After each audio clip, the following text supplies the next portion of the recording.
Hoje aqui à noite, desde já agradecer a todos os amados que nos visitam hoje, motivo de alegria e satisfação em ter conosco. Hoje estaremos meditando um pouco na palavra de Deus, no Evangelho de João, capítulo 8, texto muito conhecido dos amados.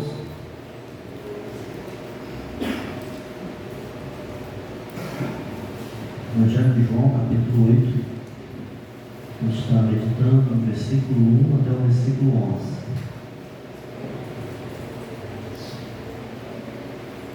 Obrigado.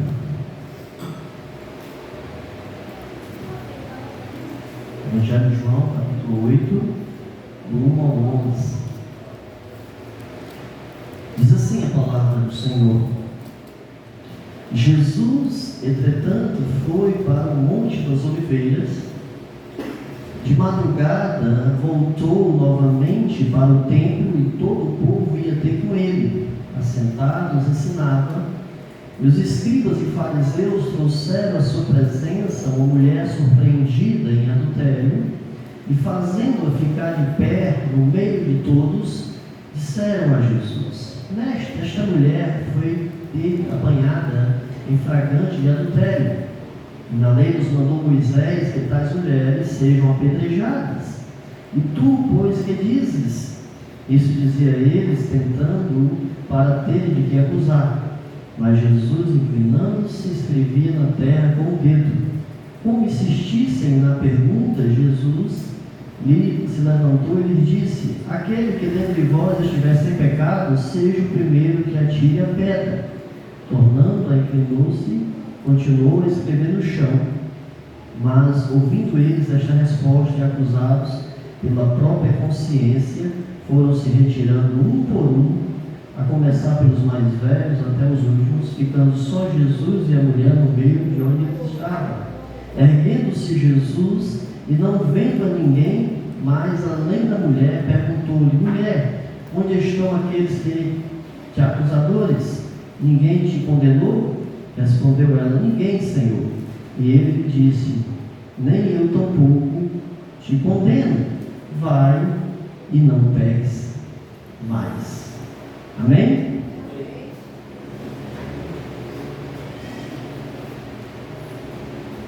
Texto maravilhoso, amados. É uma narrativa. Aqui não é uma parábola. É uma narrativa de um fato que aconteceu literalmente. Os escribas e os fariseus trouxeram esta mulher perante Cristo, não porque eles amavam a Deus, não porque eles eram zelosos com a lei e os princípios estabelecidos por Deus na sua lei. Porém, eles o trouxeram com a intenção de pegar Jesus em alguma falha. Eles trouxeram a mulher com a intenção de pegar Jesus em alguma falha. Eles estavam frustrados porque nunca eles tinham pegado Jesus em falha nenhuma, em erro nenhum. E aí eles trazem essa mulher para ver se pegava Jesus em algum erro, em alguma falha da pessoa de Jesus. Os fariseus, esses religiosos, eles tinham muita inveja de Jesus, muita raiva de Jesus, porque Jesus, ele fazia milagres, Jesus, ele agariava grandes multidões, a qual ele ensinava, e isso gerou um certo ciúme, uma inveja daqueles fariseus, daqueles religiosos, que não conseguia juntar tanta multidão de pessoas. Pelo contrário, em sua maioria, eles eram detestados pelo povo, por causa da conduta inconveniente que muitos tinham. E aí nós podemos perceber estas verdades aqui relacionadas. Aqui nós percebemos do versículo 3 ao versículo 5 da narrativa, que diz assim: E os escribas de fariseu trouxeram à sua presença uma mulher surpreendida em adultério, fazendo-a ficar de pé no meio de todos, e disseram a Jesus: Mestre, esta mulher foi apanhada em flagrante de adultério, e na lei nos mandou Moisés que tais mulheres sejam apedrejadas. Tu, pois, o que dizes? Olha que coisa interessante, né? Ele diz: olha, o seguinte, na lei de Moisés diz que tal mulher deveria ser apedrejada, porém a lei de Moisés não falava que era somente a mulher. A lei de Moisés estava prescrito que tinha que ser pego o homem e a mulher em ato de adultério, e ambos teriam que ser trazidos perante os anciões, as pessoas, e eles teriam que ser mortos, apedrejados, todos os dois. Eles trouxeram só a mulher, não trouxeram o homem. É interessante, isso mostra que o interesse deles não era cumprir corretamente a lei de Deus, as prescrições da lei de Moisés, mas atrás de pegar Jesus. Se eles tivessem o interesse verdadeiramente de aplicar corretamente a lei, eles teriam trazido este homem junto com a mulher. E aí nós podemos perceber, amados, uma coisa que é interessante sobre estes religiosos, tanto os escribas quanto os fariseus. Uma religiosidade cega e vazia de sentido levará as pessoas a agirem assim como os escribas e os fariseus agiram. Eles procuravam falhas nos outros e esqueciam das suas próprias falhas. Às vezes as pessoas são conduzidas por uma religiosidade cega e superficial, capaz de perceber a falha nos outros, no próximo, e não conseguem captar as suas falhas, as suas imperfeições, que são muitas. Este é o perigo de uma religiosidade cega. Pode muitas vezes nós mesmos sermos conduzidos desta forma. Uma religiosidade cega leva as pessoas a aparecerem limpas aos seus próprios olhos e perfeitas aos seus próprios olhos. Esta é uma realidade.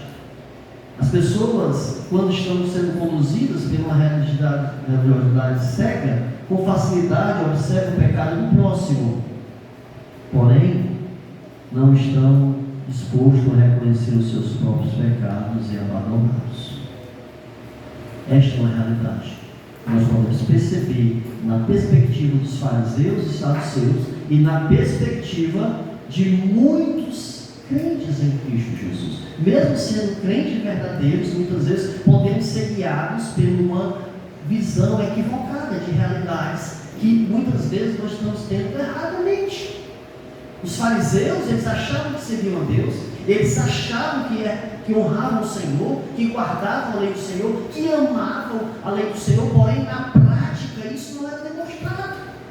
Eles viviam uma religiosidade cega e vazia de sentido espiritual. Olha o que a palavra de Deus nos fala em Mateus 23, versículo 27 e 28.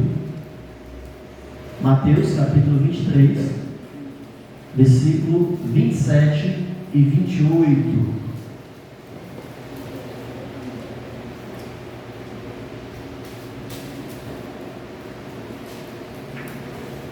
Mateus capítulo 23, versículo 27 e 28.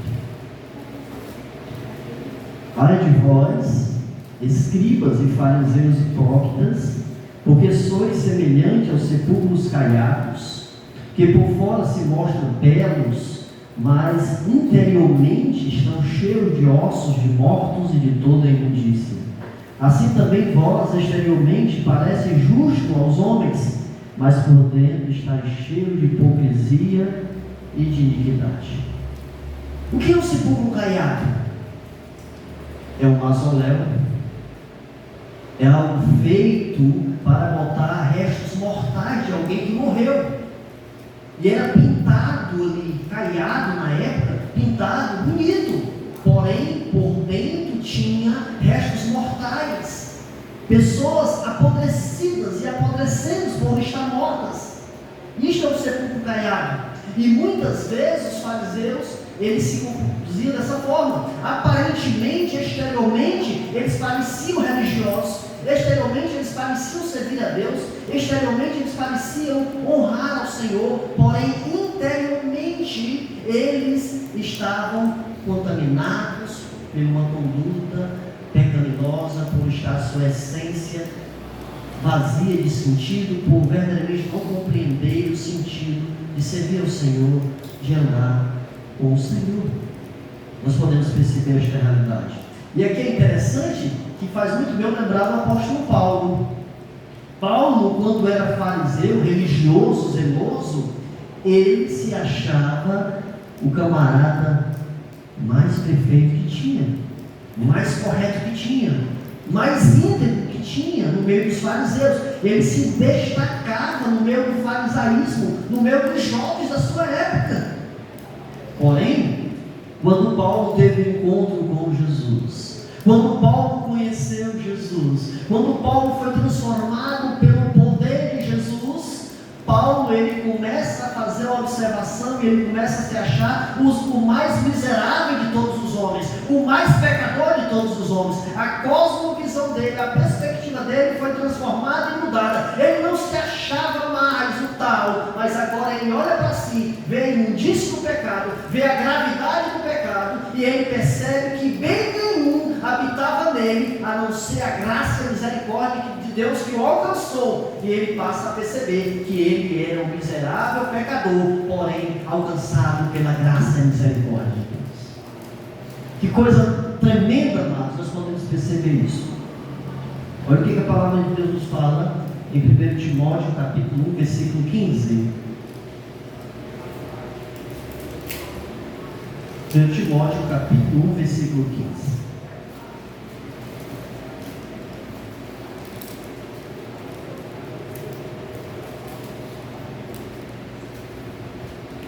Diz assim a palavra: fiel é a palavra e digna de toda aceitação, que Cristo Jesus veio ao mundo para salvar os pecadores, dos quais eu sou o principal.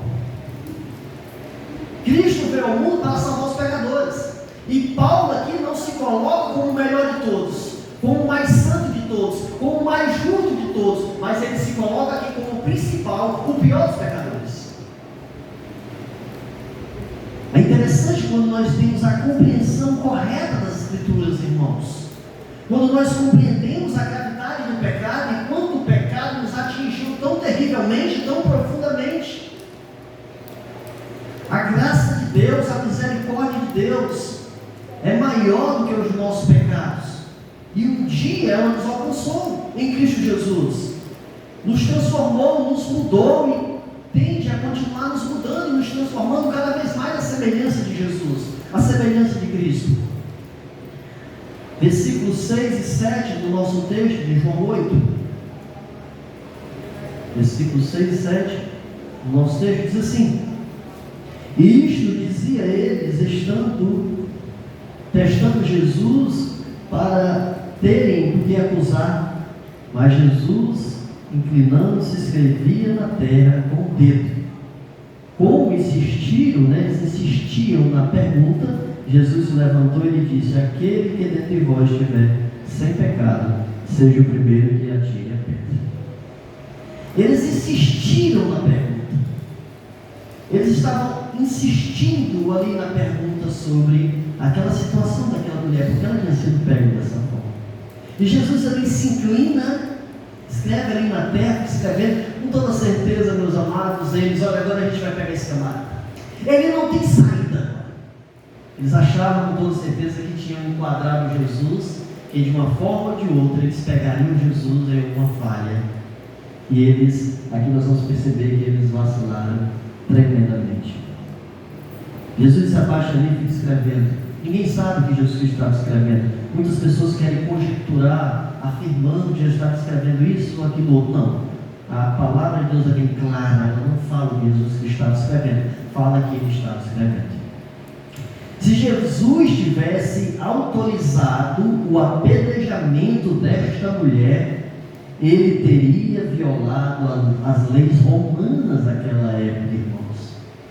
Por mais que estivesse na prescrição da lei de Deus, que o homem e a mulher que fosse pego na flagrante da adultério, eles teriam que ser mortos, apedrejados. Porém, naquela época, na época de Cristo, o Império Romano dominava o mundo quase todo da época, e alguém só poderia ser assassinado se o Império Romano delegasse, permitisse.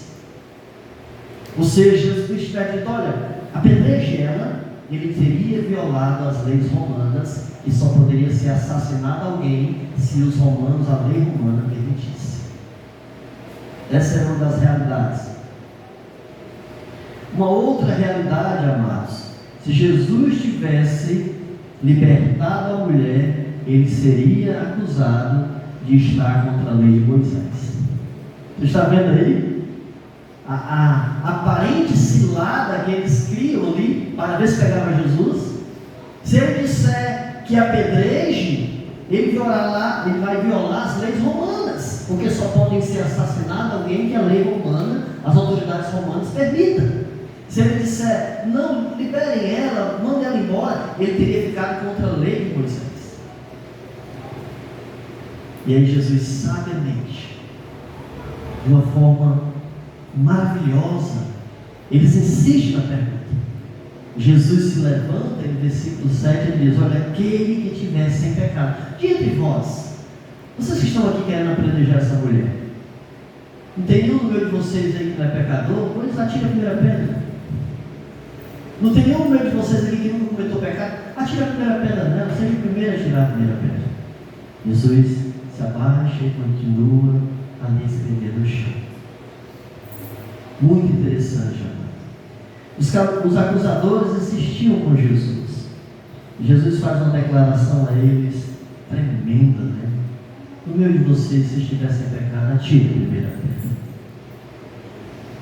A palavra de Deus é bem clara quando declara, amados, em Romanos 3:23, porque todos pecaram e destituídos estão da glória de Deus. Todos, de igual modo, herdamos o pecado e as consequências terríveis do pecado. Nós herdamos o pecado dentro de duas perspectivas. Dentro da perspectiva representativa, Adão e Eva representavam toda a raça humana no jardim do Éden. Quando eles pegam lá, consequentemente toda a raça humana caiu no pecado. E também nós herdamos o pecado de forma genética, biologicamente. Fomos gerados da concepção pecaminosa e nascemos pecadores. Desde a origem da nossa formação genética, lá no ventre da mãe, nós já nascemos com a tendência a sermos pecadores, a pecarmos por palavras, pensamentos e ações. Eles não queriam cumprir a lei, mas tentar pegar Jesus de qualquer forma. Eles estavam usando esta mulher para ser os seus planos malignos, né? Eles queriam pegar Jesus de qualquer forma. Eles apenas estavam usando esta mulher para tentar promover seus planos malignos, as suas intenções malignas contra Jesus. Versículo 8, nós percebemos, Jesus se inclina novamente e continua escrevendo no chão, amados. E eles insistem com a pergunta ali, e ali Jesus Cristo diz a eles: olha, se vocês estão sem pecados, pois atira a primeira pedra. Ele volta ali e continua escrevendo ao chão. E o que a Bíblia nos fala no versículo 9 do nosso texto? Olha o que a palavra de Deus nos diz: mas ouvindo eles esta resposta, acusados pela sua própria consciência, foram se retirando um por um, a começar pelos mais velhos até os últimos, ficando somente a mulher no meio onde estava. Ou seja, eles foram acusados pelas suas próprias consciências e foram se saindo ali de próximo de Jesus e da mulher, desde o mais velho até os mais novos, e não ficou nenhum deles, dos acusadores, ficou só Jesus e a mulher. Os acusadores que chegaram ali como juízes, acusando e querendo a condenação desta mulher, agora acusados pelas suas próprias consciências, começam a se retirar um por um, desde o mais velho até o mais novo. A consciência deles os acusava, por isso se retiraram da presença de Jesus e da mulher. Hoje à noite, você que está aqui, neste espaço, neste momento que Deus permitiu você estar aqui, como é que está a sua consciência hoje? Uma consciência acusada é como uma pessoa que está sendo torturada pelo carrasco. Uma consciência pesada e acusada produz sofrimento na vida de uma pessoa. Não tenha dúvida disso. A sua consciência está em paz ou ela está recusando de alguma coisa? A consciência destes homens, destas pessoas que estavam ali, os acusava ao ponto deles se retirarem da presença de Jesus e da presença daquela mulher. Você que está aqui só estará com a sua consciência em paz se você estiver em paz com Deus e com o próximo. Não tem como gozar de paz na consciência sem estar em paz com Deus e em paz com o próximo. Se eu não estou em paz com Deus e em paz com o próximo, eu não estou gozando de paz na minha consciência. Eu não tenho como gozar de paz na minha consciência. Nós gozamos de paz com Deus por meio de Jesus. Romanos capítulo 5, versículo 1 diz assim: justificados, pois, pela fé, temos paz com Deus, por meio de nosso Senhor e Salvador Jesus Cristo. Você só pode gozar de paz com Deus pela fé em Jesus. Se você exerce fé em Jesus, você passa a ter paz com Deus, por meio de Jesus. E esta paz está relacionada à nossa reconciliação com Deus, por causa do pecado, porque o pecado nos afastou de Deus, nos separou de Deus. Porém, por meio de Cristo, pela fé em Cristo, pelo arrependimento e fé em Cristo, nós somos reconciliados com Deus e passamos a ter paz com Deus, por meio da pessoa de Cristo, do sacrifício de Cristo. Quando nós verdadeiramente exercemos fé, nos arrependemos dos nossos pecados, exercemos fé em Cristo, passamos a ter paz com Deus. Coisa maravilhosa, amados, é ter paz com Deus. E nós só podemos ter paz com Deus por meio de Jesus Cristo. Não existe uma outra forma. 1 João, capítulo 1, versículo do 8 ao 10.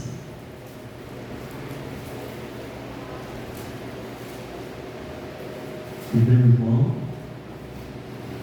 capítulo 1, do versículo 8 ao 10.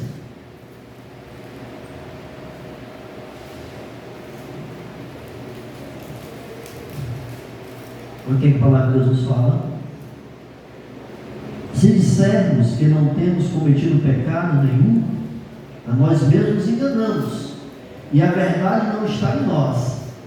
Se confessarmos os nossos pecados, Ele é fiel e justo para nos perdoar os pecados e nos purificar de toda iniquidade. Se dissermos que não temos cometido pecado, fazemos-nos mentirosos, e a sua palavra não está em nós. Se nós dissermos que não temos pecado, ou que nós não temos cometido pecado, nos enganamos a nós mesmos, porque nós não podemos enganar a Deus, amados. Nos enganamos a nós mesmos. Nós não podemos enganar Ele, porque Ele nos conhece profundamente. Antes nós vimos a existência, Ele já nos conhecia. Antes dele criar o mundo, o cosmo criado, a qual nós habitaríamos e habitamos aqui, Ele já nos conhecia. Ele nos conhece profundamente, absolutamente, em todos os aspectos de nossas vidas, de nosso ser. Nós possamos entender esta realidade. Porém, Ele vai dizer que se nós confessarmos nossos pecados a Ele é fiel e justo para nos perdoar todo o pecado, para nos purificar de todo o pecado, sarar toda injustiça, toda iniquidade que possa ter em nós, porque o sangue de Jesus tem todo o poder para nos limpar, para nos purificar, amados. Nós podemos observar, amados, por meio da palavra de Deus, o quanto ela é maravilhosa, o quanto ela é importante. Uma coisa nós vamos observar sobre a perspectiva da consciência, e nós vamos observar por esse texto, pelo fato destas pessoas serem acusadas pelas suas próprias consciências, se retirarem da presença de Jesus. Eles não se arrependeram, eles não confessaram seus pecados, pelo contrário, eles acusados pelas próprias consciências, eles se retiraram ali da presença de Jesus, daquela mulher. E aí nós vamos aprender que não basta somente uma consciência que nos acuse de nossos pecados, porém é necessário que o Espírito Santo de Deus transforma esta consciência, produzindo o verdadeiro arrependimento, o reconhecimento do pecado e o abandono do pecado em nossas vidas. Todo ser humano é acusado pela sua consciência, de alguma forma. Sempre a consciência está acusando o ser humano de alguma coisa, o que fez, o que deixou de fazer. Muitas vezes acontece. Porém, não basta apenas uma consciência que nos acuse. É necessário que o Espírito Santo de Deus haja, transformando, mudando esta consciência, produzindo verdadeiro arrependimento e fé e confiança em Jesus. Olha o que o versículo 10 e 11 do nosso texto fala, amados. João 8, versículo 10 e 11. João capítulo 8, versículo 10 e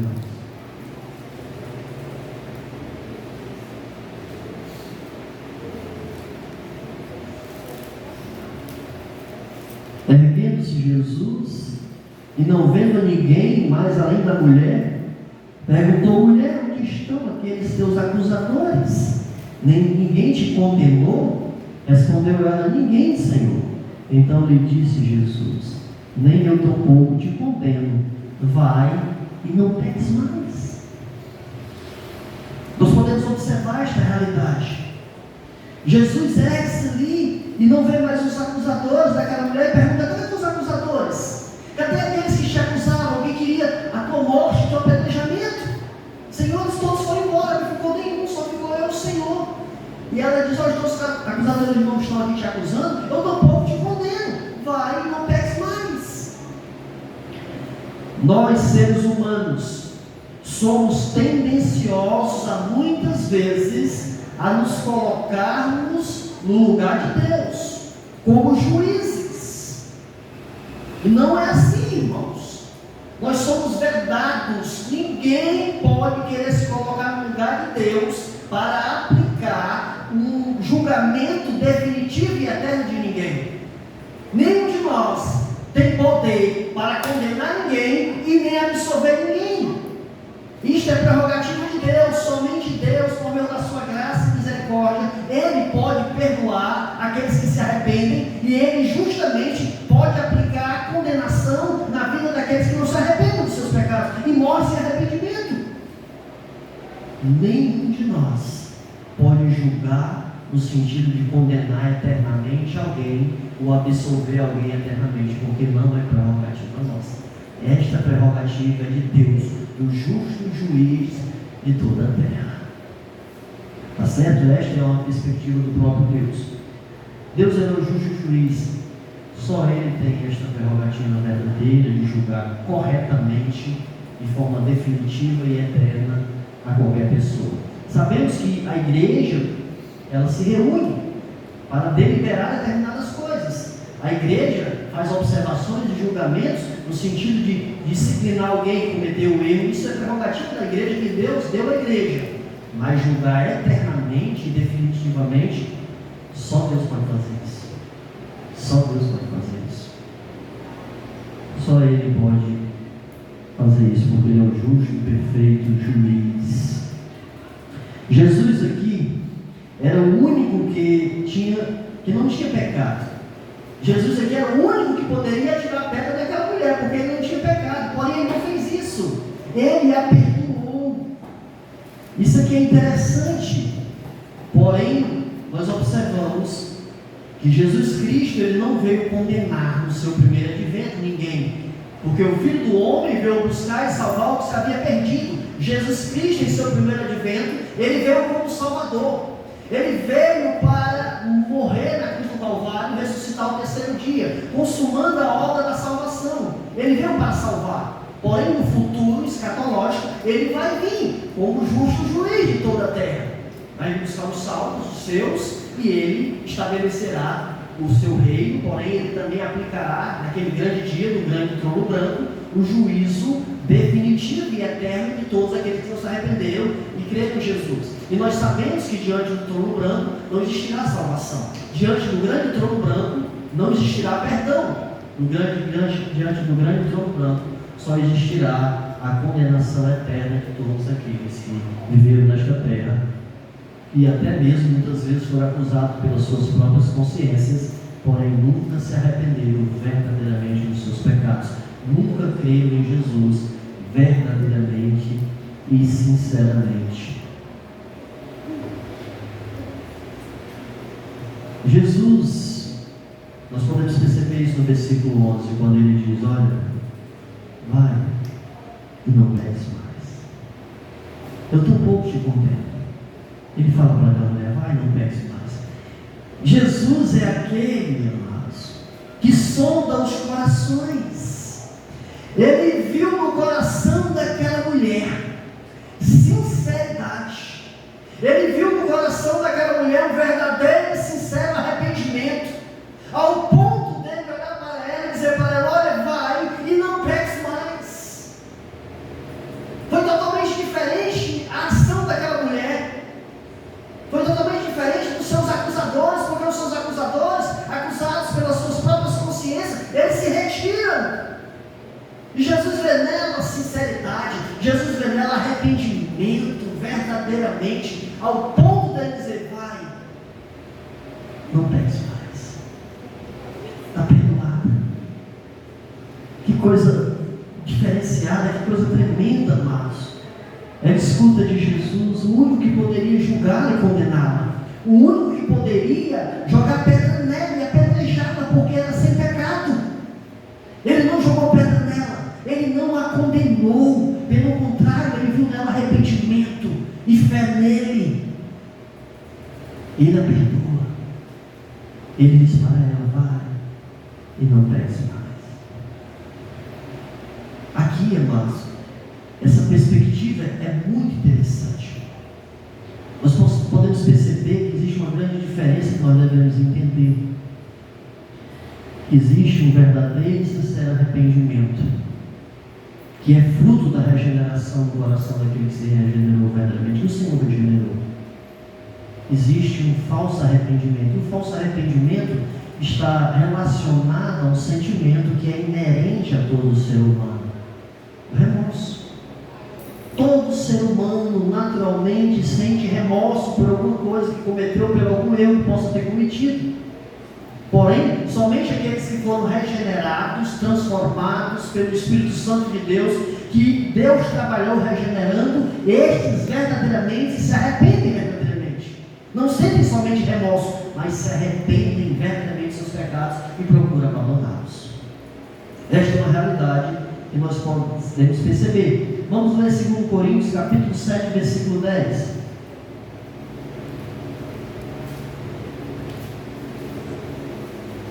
2 Coríntios capítulo 7, versículo 10.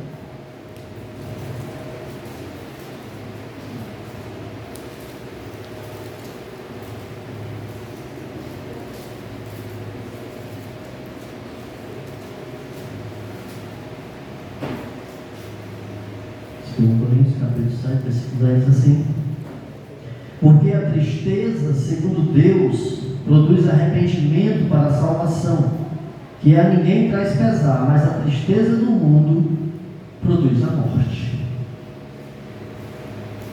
Essa palavra aqui, colocada aqui, está relacionada a arrependimento.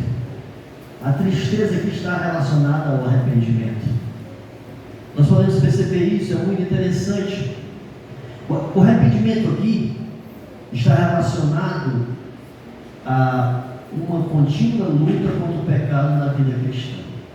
Nesse contexto aqui ele está falando disso, de que o crente, após ter nascido de novo, após ter crido em Cristo, ele passou a lutar, a viver uma luta constante contra o pecado na sua vida. Diariamente ele luta contra o pecado. Esta é uma das marcas que é identificante e que mostra que a pessoa verdadeiramente nasceu de novo, a pessoa foi regenerada, foi transformada pelo poder de Deus. Passa a existir em nós uma luta interior contra os desejos pecaminosos, contra as vontades pecaminosas, contra as ações pecaminosas, porque nós somos nova criatura em Cristo Jesus. A palavra salvação aqui, neste versículo, está relacionada ao progresso e crescimento espiritual da vida cristã. Aqui existe um processo, um crescimento, um desenvolvimento na vida cristã. O arrependimento, segundo Deus, nos faz se aproximar cada vez mais dele e nos abençoa grandemente, irmãos. O verdadeiro arrependimento, segundo Deus, nos afasta do pecado e nos aproxima cada vez mais dele. O arrependimento, segundo Deus, não leva à morte espiritual e eterna. O arrependimento, segundo Deus, produz em nós mudança, transformação e nos guia a nos aproximarmos cada vez mais dele. Nós temos dois grandes exemplos relacionados a esta verdade, irmãos. Um é Pedro e o outro é Judas. Todos os dois pecaram, de forma diferente, mas pecaram. Judas traiu Jesus, Judas vendeu Jesus, porém Judas, ele sentiu remorso, e o que foi que ele fez? Ele pegou e se retirou e foi se matar, por causa do remorso. Ele não se arrependeu verdadeiramente, porque quando há um verdadeiro arrependimento, isso traz paz à alma e a certeza que nós somos perdoados por Deus. E a consciência de Judas o acusava, e ele se retira para tirar sua própria vida. Pedro, ele negou Jesus por 3 vezes. A Bíblia diz o que? Que Pedro chorou amargamente. Pedro se arrependeu profundamente, verdadeiramente e sinceramente, no fundo da sua alma. Pedro se arrependeu. Todos os dois cometeram pecado, porém houve a diferença de um e do outro. Um sentiu remorso pelo erro que tinha cometido, se retirou e foi se suicidar. Pedro chorou amargamente, profundamente, se arrependeu de ter negado Jesus, ao ponto de que no decorrer da vida de Pedro, ele morreu por amor a Jesus. E a história vai dizer que Pedro não se achou digno de ser crucificado, como Jesus Cristo foi crucificado, pediu para ser crucificado de cabeça para baixo, porque não se achava digno de ser crucificado como Cristo foi crucificado. Morreu por amor a Cristo. E aí nós podemos perceber esta realidade. Somente Jesus pode produzir paz a uma consciência atormentada pelo pecado. Somente Jesus, ele pode produzir em nós paz, trazer paz a uma consciência atormentada pelo pecado. E como isso acontece? Pelo arrependimento e fé nele. Passamos a ter paz, a ter alegria no nosso coração, a ter certeza do perdão, a ter certeza da aceitação, a ter certeza da misericórdia de Deus por meio de Cristo Jesus. Somente pelo arrependimento dos seus pecados e fé em Jesus, você gozará da paz com Deus e com o próximo. Somente através do verdadeiro arrependimento, da fé em Jesus, você gozará da paz com Deus e da paz com o próximo. Não basta, amados, somente uma consciência que nos acuse do pecado. É necessário a ação transformadora do Espírito Santo de Deus, produzindo o verdadeiro arrependimento e fé em nossos corações. Vamos ler 1 Coríntios, capítulo 11, versículo 28. 1 Coríntios, capítulo 11, versículo 28.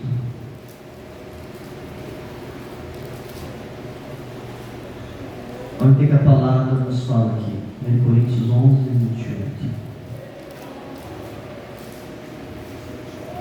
28. Examine-se, pois, o homem a si mesmo, e assim coma o pão e beba o cálice. Nós devemos nos examinar. Como é que estão as nossas vidas? Será que verdadeiramente temos andado da forma correta? Ou será que o pecado em nossas vidas tem produzido uma consciência pesada? Tem produzido um sofrimento à nossa mente, aos nossos pensamentos? Somente a graça de Deus, somente a misericórdia de Deus, somente o perdão de Deus e a certeza do perdão de Deus em Cristo Jesus pode produzir paz ao teu coração